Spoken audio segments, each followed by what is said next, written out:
On today's episode of Vibe Check, we get to the heart of a winning celebrity relationship trend. But first, Alia Bhatt's unconventional and unique technique of applying lipstick.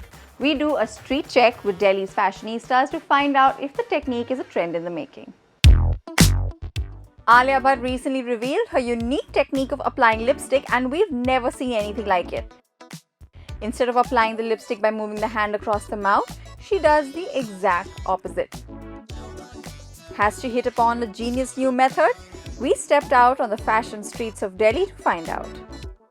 I find it really weird because I'm someone who loves taking time doing their makeup. It's going to be a new trend which is going to be popular. Quite funny actually, but I did try it when I saw the video and somehow it worked for me. Quite weird and like I'll all mess it up and all things, so I won't be doing it, but she can do it. This is a very inconvenient way to apply lipstick and it was not practical at all.